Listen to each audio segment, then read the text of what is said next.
Volveremos con la clase número 19.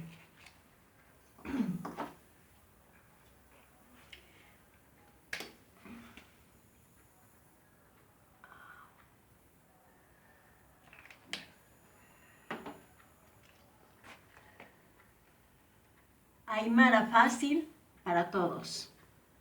Aymara aroha hasa yatecaña. Aymara aro hasa yatecaña. Seguimos con el verbo. El verbo. Significado del verbo.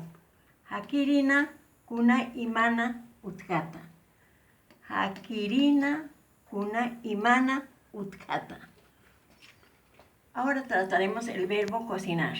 El verbo cocinar. Payaña. Cocinar, payaña.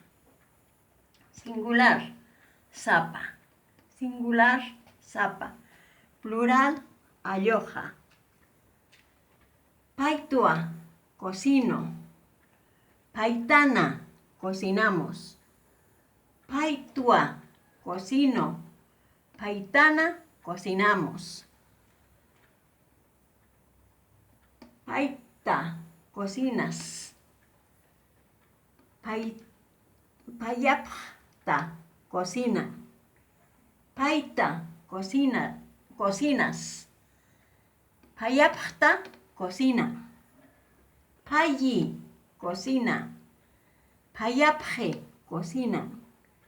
Payi, cocina. Payapje, cocina. Ejemplos. En singular, siempre seguiremos con los pronombres personales. Yo, tú, él. Nayaja, paitua. Yo cocino. Nayaja, paitua. Yo cocino. Hiwasaja, paitana. Nosotros cocinamos. Hiwasaja, paitana. Nosotros cocinamos. Humaja, paita. Tú cocinas.